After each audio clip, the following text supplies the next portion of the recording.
Welcome into Pump Fake, everybody. Jarrett Bailey with you, as always, joined by my good friend, Tyler Dunne of Go Long. Good to see you, buddy. This is going to be basically, welcome to the Josh Allen show, everybody. This is going to be a lot of fun, but it's good to see you, buddy. How are you doing? Doing great, Jarrett. Thanks so much for having me, man. I know we've been wanting to make this work for a while, and it's a pleasure. It's always great seeing you at the Combine, Super Bowl, wherever we cross paths, and we're not too far apart from each other. I love getting down there to Pittsburgh. Oh yeah, it's like good December weather right now. My temperature gauge right now says 29, but it's not like violently windy. It's just like good, just like Pennsylvania cold, and it feels good. Did you have a good Thanksgiving? Great Thanksgiving. Before we hit record, I was giving you the cliff notes though. My wife totaled our car, right? See how I just assign blame right out of the chute? I should say we. It's about we, not me. We totaled our car, but it was a little scary. She's pregnant with our third child on the way and had our 3-year-old son in the car. Our dog, she was bringing him to get groomed and just absolutely drilled a buck. It looks like she hit a mastodon. I still cannot fathom what this vehicle looks like. So that's how we started Thanksgiving week, to answer your question. And it's been a lot of fun since then. I got to say, though, Geico's been awesome. And I'm not just shilling. I mean, they've been incredible. There's a reason we see their commercials on all the time. They've made this like such a seamless, painless process. Not a sponsor, Geico, but you certainly can be. Have your people contact the Pump Fake. A lot of stuff to get into today. We'll start with the obvious, though. The Buffalo Bills taking care of the 49ers 35-10 up in Orchard Park in what was, if this didn't seal the deal for Josh Allen being the front runner for MVP, I don't know what will. He becomes the first quarterback in history to run, catch, and throw for a touchdown in the same game. And Steve Pizzulla put out a funny tweet. He said that Josh Allen ran, and passed for a touchdown. He's the first person to do it in 2 plays, and I thought that was kind of funny. The Bills' run game was really dynamic. James Cook had another big game. Ray Davis, Ty Johnson were also a big part of that. Defensively, slow start. It looked like they were going to get ran all over, like we kind of saw with Baltimore, with Miami to a certain extent, but they really clamped down once Christian McCaffrey left the game, and defensively they really took over. Josh Allen had a big game. What was your biggest takeaway from a Bills perspective following last night? Yeah, it's the play that we're going to be talking about for the rest of the season, into the off season for years. I mean, it's Josh Allen throwing that little slant to Amari Cooper, kind of shuffling it on over behind him, trailing him, and receiving the lateral and running in for a touchdown, diving in, helicoptering, Superman his way into the end zone. It was, I think, what crossed my mind, Jarrett, was first a comment from, let's just say it's a former teammate of Josh Allen's, who was very close to Josh Allen when I wrote the 3-part series on Sean McDermott and the Buffalo Bills this time last year. And I had to just pull it up here. He said, quote, "Number 17 is just a different bird. He's wired different. He's not like most of these quarterbacks. He wants to make dick jokes and run into people." I mean, and his point again and again and again is like, you just have to let him play. Like, he's going to turn an NFL field into his backyard, and it's going to be fun as hell. So just let him play his style of football, his style of quarterbacking. It was bizarre into last year to hear the head coach kind of reference the fact that he needs to be more careful with the football, slide more often. I don't know. I just feel like you put those kind of thoughts into somebody's head, there's that split second of doubt in this moment, right? There's that split second of doubt. Like, do I really want to trail Amari Cooper? And do I really want to ask him to pitch it to me? Maybe you don't, if that's in your head. So yeah, that's the first quote that popped in my head. And then it's Brandon Beane, the general manager. We sat down for a one-on-one over the off season, and we talked about that very topic. And he said, quote, "He's a linebacker playing quarterback. That's his mentality. You don't want to strip him of that." So I think Beane got it. Teammates got it. I think Sean McDermott finally gets it. I think Sean is all in on all things Josh Allen. And I will not be surprised one bit if he's the MVP and they hoist the Lombardi trophy with him playing this way. Yeah, and I think that the turning point in terms of my thinking for that way in terms of McDermott was against Kansas City when, yeah, all right, they can kick a field goal and go up, 5 points or whatever it is. It's 4th and 2. Sean says, no, we got 17. Let's go try and win this thing. And obviously, now maybe the second best play of the season happens when Josh scrambles for a touchdown against Kansas City. And I wrote about it after that. And I said, you know what? For as conservative as McDermott has been since he's taken over as head coach, I think that this could be kind of a corner turning moment for the Bills, and we're kind of seeing that play out in real time. You also said, talking about that Brandon Beane quote, you personally tweeting last night that remove all trepidation from Josh Allen's football brain, and he's the best in the sport. Right now, yeah, he's playing like the best in the sport. He's been the best player in the league this season. I know a lot of people are talking about, Saquon Barkley should be the MVP. I don't think a running back's ever going to win that award unless they do something ungodly historic.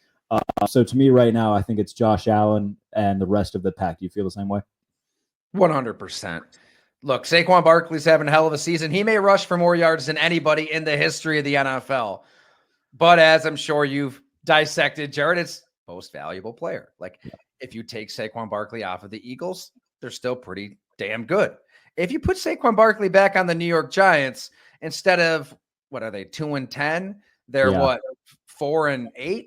Yeah, sure. Maybe 5-7. Like, he doesn't drastically change the entire team. Like, I know it's an unpopular opinion, but I absolutely understood what Joe Shane was doing.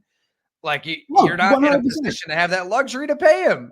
Like, it's going to be the unpopular decision, but you have so many other needs. And I get it. Like, the Eagles were in a position to acquire this talent, get him with Jeff Stoutland, that offensive line. And he's been way better than I thought he'd be. But it's valuable. You take Josh Allen off of the Bills. I mean, pick your drought season, right? Pick your Kelly Holcomb, Trent Edwards, JP Losman, Ryan Fitzpatrick, EJ Manuel season. Like, I'm not saying they'd be terrible. They did go to the playoffs, right? Sean McDermott's first year. Right. They got there. Absolutely. Maybe they can somehow piecemeal their way into the 44% club, because a lot of teams make the playoffs now. But they are. We're not talking about the Bills in remotely the same tenor as we are now without Josh Allen. Yeah, and when it comes to like the running back thing, right? I'm seeing a bunch of people, talk about, the Giants let go of Saquon Barkley, the Titans let go of Derrick Henry, Josh Jacobs is now in Green Bay, not in Vegas, and look how great they are. Well, if Saquon, like you pointed out, if Saquon was still in New York, they'd still suck. If Derrick Henry was still in Tennessee, they wouldn't be good. Josh Jacobs isn't going to, turn the Las Vegas Raiders from a 3-win team into a 10-win playoff team.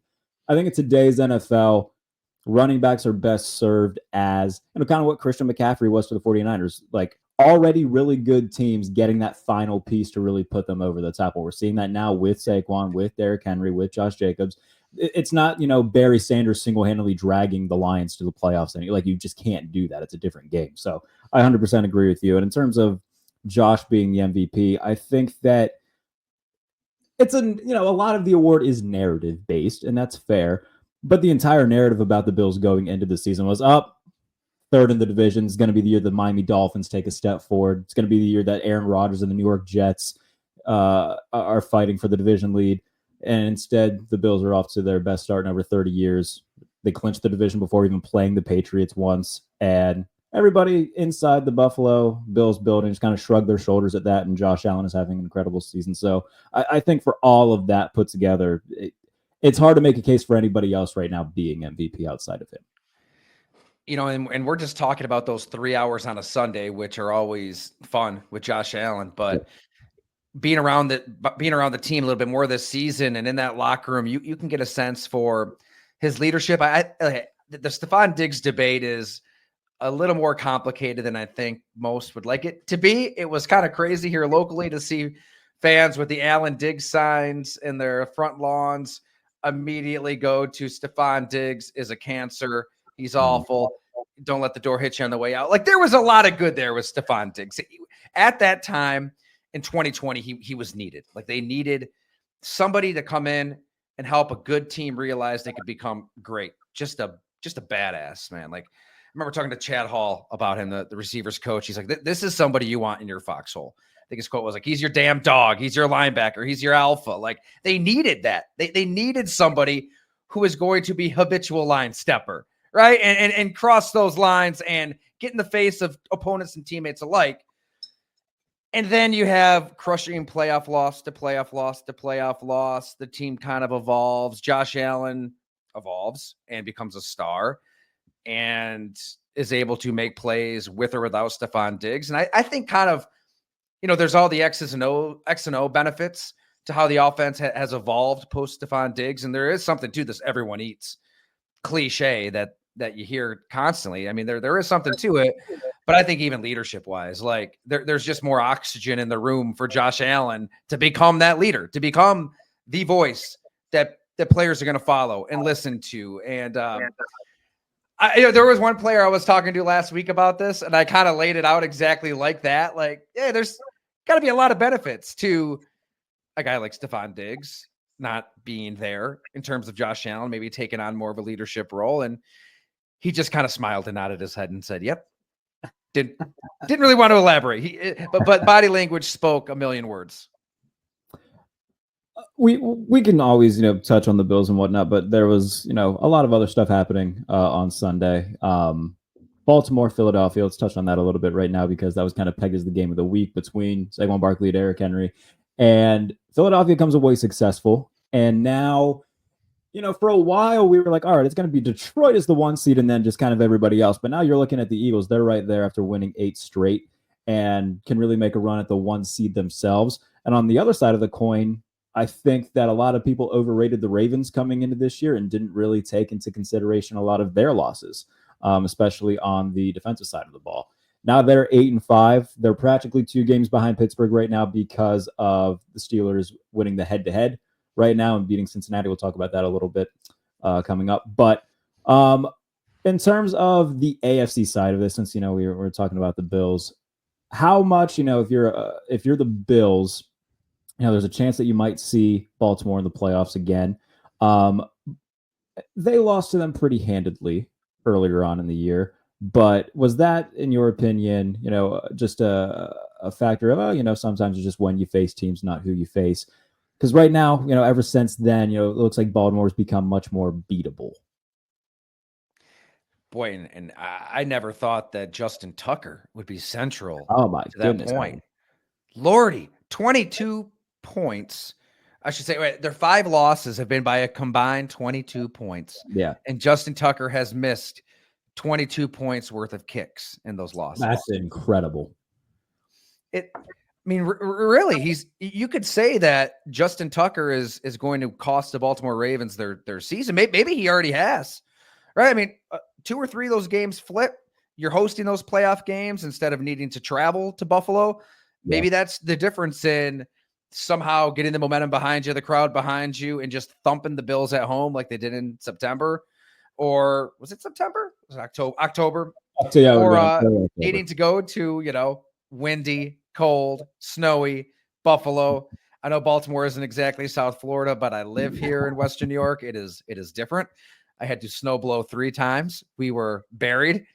And also your snowblower gets clogged, which means you got to turn it off and flip it over and reach your hand in there. Was that you that tweeted out the picture of a clogged snowblower that you were cleaning out? Was that you who did that? Yeah, that looked fun. Just out of absolute fury. Clark Griswold, like fury. I was ready to lose my damn mind. That thing clogging every time. But it's just different living here. And anybody that has to play here will experience it firsthand. So, yeah, Tucker missing these field goals might be the difference in their season. I cannot believe that John Harbaugh has been so adamant and that this is our guy. This is our kicker. I get it. He's been amazing for you through the course of his career. But it's about now. It's about the present. It's about 2024. You might be just pissing away the season and a real Super Bowl chance by sticking with them out of loyalty. At minimum, you'd think that they maybe just like, all right, we're going to sit you for a week and bring in somebody else just so you can get this thing figured out. That's one thing. But the fact that they're still trotting him out there week after week when it's clear that something's up, it doesn't make a whole lot of sense. And it is costing them games. Hell, they lose by 5 against the Eagles and Tucker misses 7 points worth of kicks. Right there, that's a determining factor in and of itself.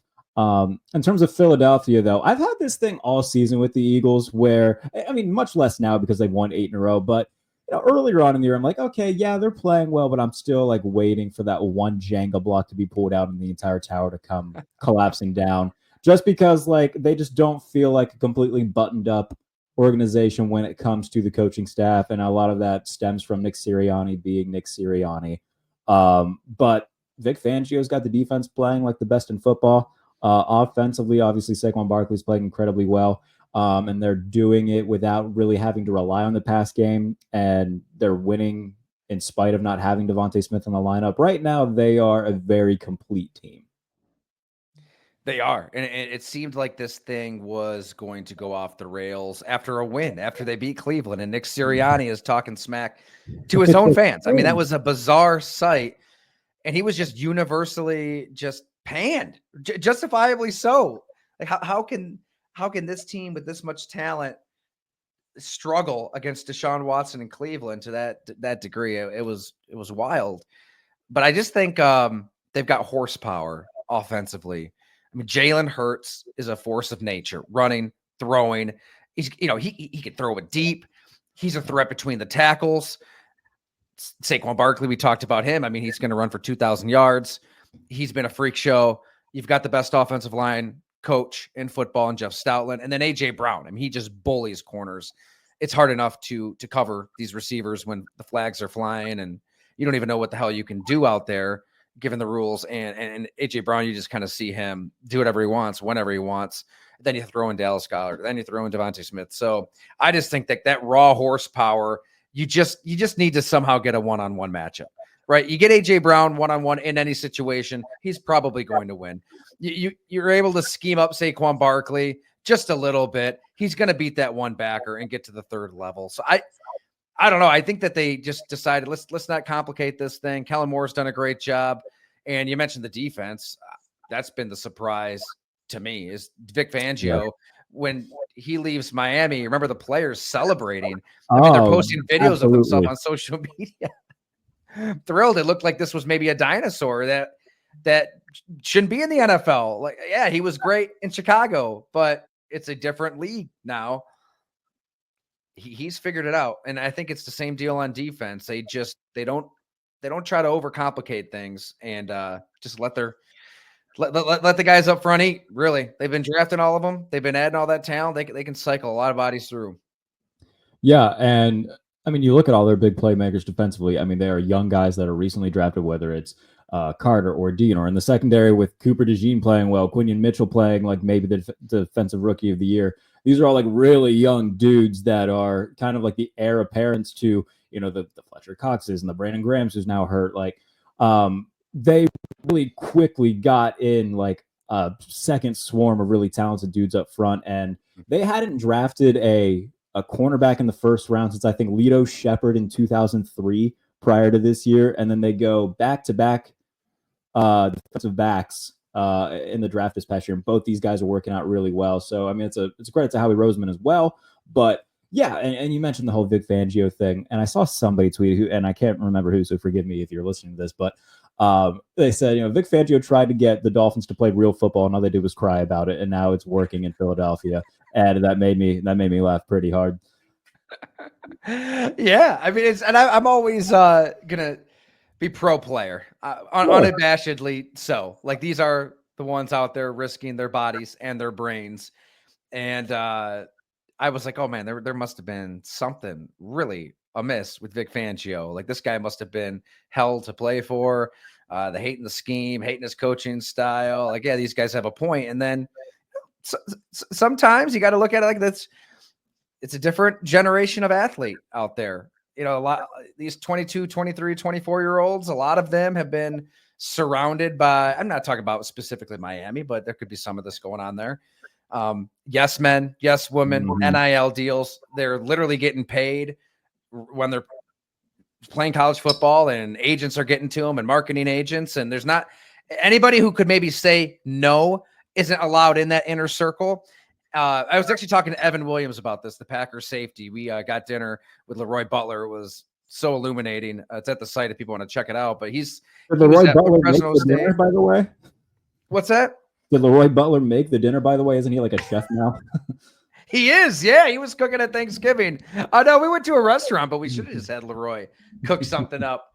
But even Evan said, like, he sees it there. He saw it there in college where a lot of guys just don't want to be coached. They think they've got it all figured out. And that is a lot more common than people and fans probably think. So maybe the players there in Philadelphia are a little more open to the coaching than the players were in Miami. By the way, since we started recording this podcast, the Bills Twitter account tweeted out the video of the touchdown, and they are coining that play the Lake Effect lateral. So I think that's pretty apropos, a good name. The Steelers and the Bengals. Let's talk about that real quick, because I think that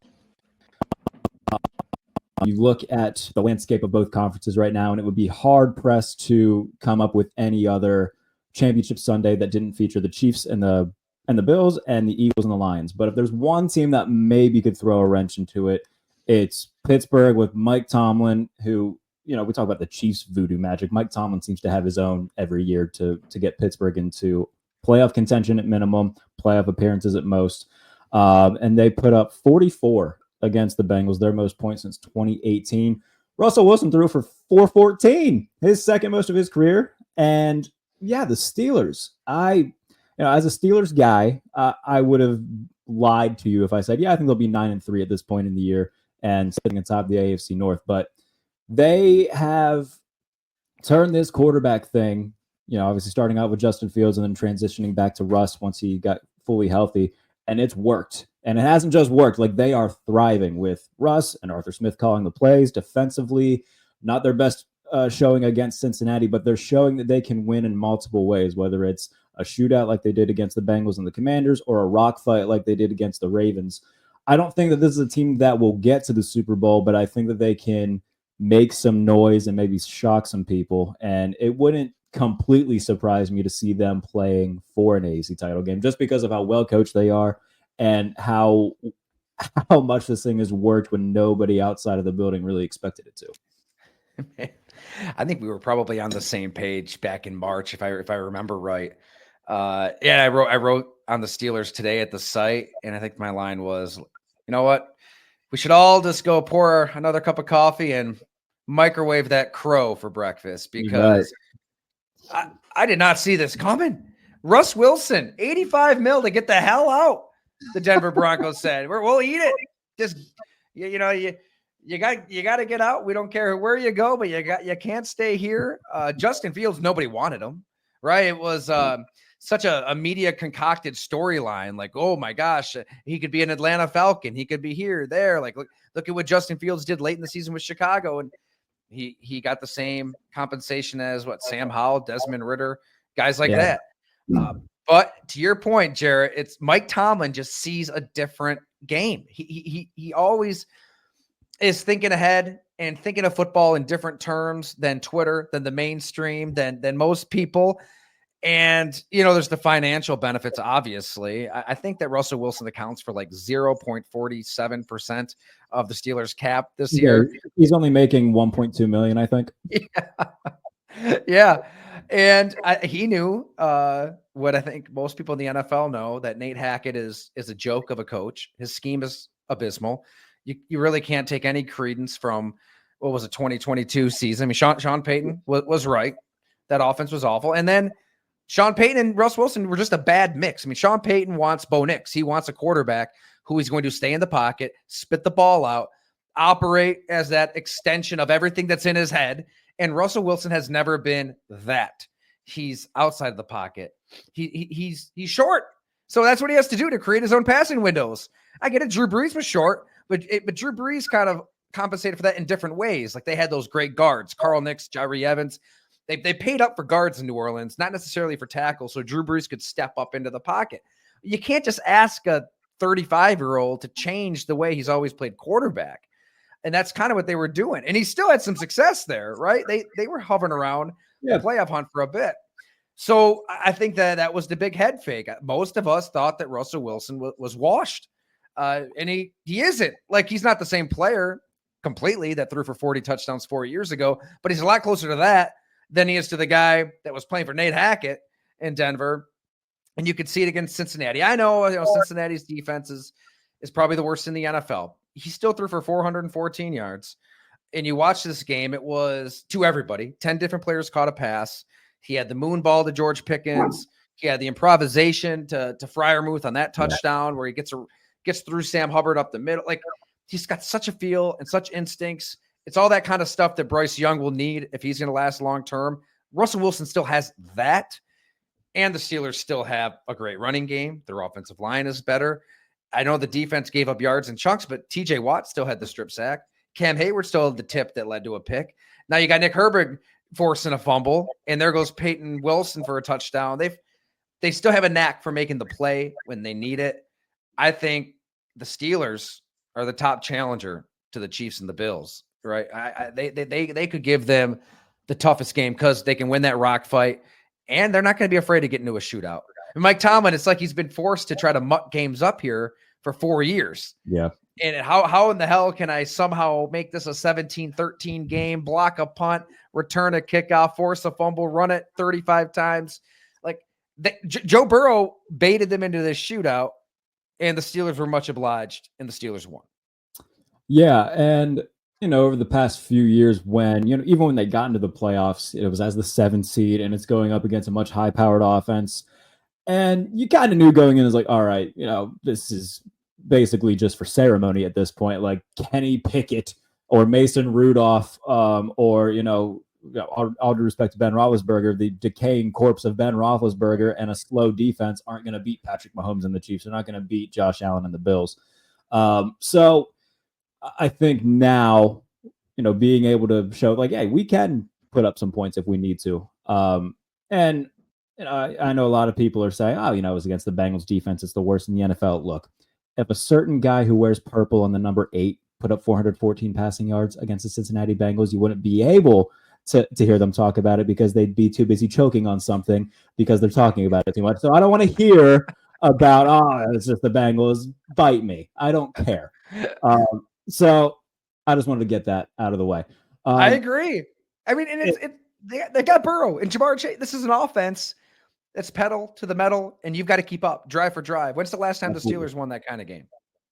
2018, by the way. Their most points since 2018 when they put up 52 against the Panthers. So it's been a while. It's been a long while. Speaking of the Panthers, though, you brought up Bryce Young. He's played incredible over the past month and very nearly won them a game yesterday against Tampa Bay. Obviously, a bunch of crazy stuff happened in the final minute there and into overtime. But there's been clear strides that Bryce Young has made since coming back off the bench. And he made one throw yesterday. I cannot remember who it was to, but he's scrambling, trying to avoid sacks, running to his right, just kind of flings it across his body downfield. Like, we're seeing more of those throws from Bryce Young where we wouldn't have seen that before. Talk to me about Bryce. What have you seen from him over the past month? And is this something, has he played himself into the Panthers not taking a quarterback in the draft? I think so. Yeah. Which is crazy to think and say the way this season started and everything we saw last year. He looked tiny. Right? Yeah. He just looked small. And David Yost, he's a great college coach. He's coached like Justin Herbert, Jordan Love, Chase Daniel. He's coached a bunch of these quarterbacks over the year. And we were just chatting about Bryce Young over the offseason, and he made such a good point. He's like, just because you're small, it doesn't mean that you can't make it in the NFL. But like, what is that one trait that can make up for everything that just strikes fear in the defense? Like, Kyler Murray is just this like schizophrenic whirling dervish of a player. You don't know where he's going. You don't know how he's getting there. And he's hell to defend. I can't imagine being a coordinator trying to defend Kyler Murray. Like, where do you even start? There's just nobody really like him. I mean, Russell Wilson has that sixth sense feel. He creates his own passing windows, all that stuff. Like, there's always going to be just a specific trait to these guys. And Bryce Young, 1 year in, sure didn't seem like he had that one thing. Maybe we're starting to see it. Like, it just seemed like once he got into a rhythm and it started playing with instincts, he kind of could get a feel for the rush, when to step up, when to get outside of the pocket. And he was accurate, and he made plays in the clutch, which is what he did at Alabama game after game. And I know there's 5 stars all around him at Alabama, But that is as close as we've seen a Bryce Young playing the way he did in college. It just seemed like at Alabama, Bryce Young had that feel for the rush and how to get himself to a place to throw the ball at his height, at his size, which I would love to know what he actually weighs, because he probably drank about 20 gallons of water before he stepped on that combine scale. But he just knew where he had to get to on the field instinctually to create his own passing window. And he didn't necessarily do it with this ridiculous amount of speed, agility, athleticism, any of that. I don't know. That's the thing at Alabama. Like, what is that one thing he does great? Yeah. But he was just damn successful with everything he did. This game against Tampa Bay is about as close as we've seen Bryce Young get to what he did in college, I feel like. I don't know. I'm not ready to say he has arrived and he's the long-term answer. I mean, this stuff changes week to week, not to use a cliche, but it is true. I think he's played his way into strong consideration to be the guy still 2025 and beyond, because it just seemed like finally things were clicking and he wasn't overthinking, wasn't stressing about too much. I think the Carolina Panthers mistake his rookie year, because he is so smart, they put too much on his plate. Like, they had him set the protections. They had him handling so much at the line of scrimmage that CJ Stroud didn't have to handle. CJ Stroud, it was like, your read's going to be here to here to here, make the decision. And it looks like he came out of the womb throwing a football with how pretty of a ball CJ Stroud can throw.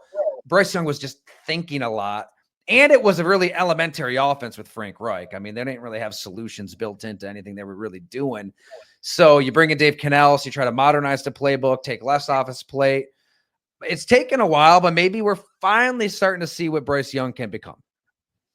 On both sides of AFC, NFC, I feel like the AFC more so, like the playoff picture is all but finalized. Like, I think Cincinnati, we can probably stick a fork in them at this point. It would take a lot for them to get in. The Dolphins have 2 more cold weather games that I don't believe that they'll be able to win. Indy's fun, but I just don't know if I buy into them quite yet. They feel like a 2025 playoff, maybe more so than this year. Is there anybody that you can see falling out of either playoff pick? If so, who's replacing them? I agree with you completely.